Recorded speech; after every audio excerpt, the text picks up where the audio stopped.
So on 4th of July, a young man celebrating his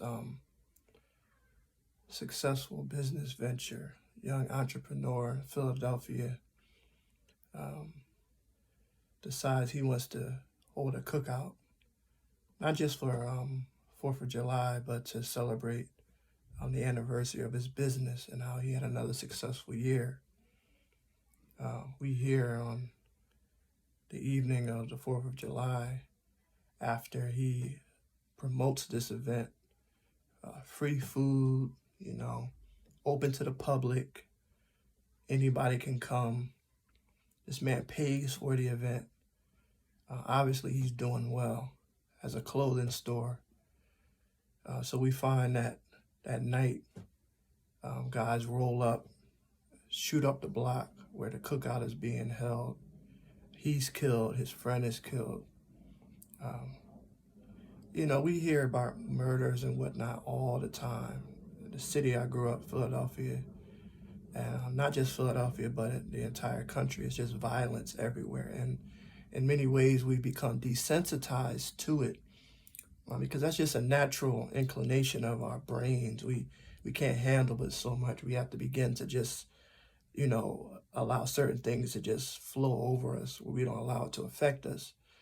And I'm guilty of that as well. But I can say that hearing about this really vexed me, because the first thing that pops out to me when I hear about this, the fact that what the young man did and the fact that his success was being promoted, and I hear that, what happens. Obviously, the first thing that comes to my mind is hate, is self-hate.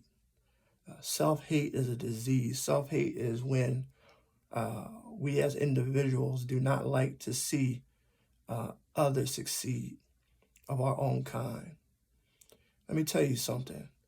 Self-hate is more dangerous than racism, because you about to encounter a racist cop, a white cop come up on you, the first thing you're going to suspect is racism.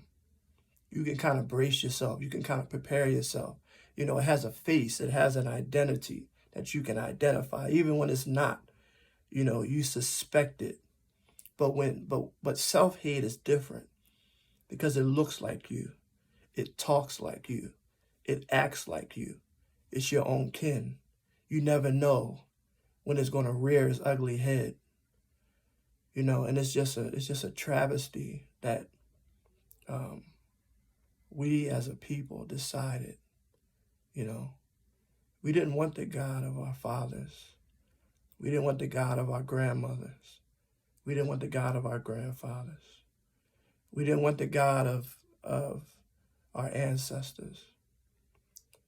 We felt like we were too smart. We felt like we didn't need that God thing.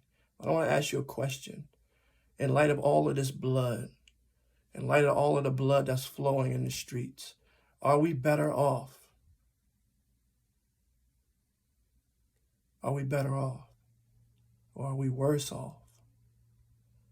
Two scriptures came to my mind. I'm not going to give you chapter and verse. I'm just going to quote it. But one says, in the book of Proverbs, righteousness exalts a nation, but sin is a reproach to any people. We will never be elevated as a people until righteousness is at the forefront. Righteousness will exalt us, take us to heights that we've never been before. But sin and evil and wickedness and murder and hate and jealousy will plunge us to our own death. The second one, the fathers ate sour grapes, and the children's teeth are set on edge.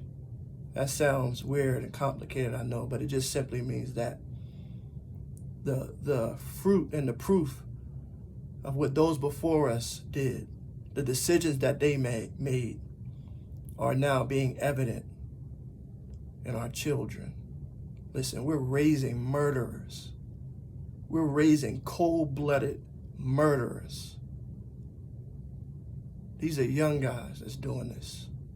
What is this? There's no righteousness. There's no morality. There's no standards. We just want to live our own truth. But guess what? Those that pulled the triggers was living their own truth. And if everybody lived their own truth, then you're going to have a society that we live in right now. It's anarchy. Listen, so we can continue to strategize and do all of these things, point to, it's education. It's the white man. It's this, it's that. It's the absence of righteousness. Righteousness exalts a nation, but sin is a reproach to any people.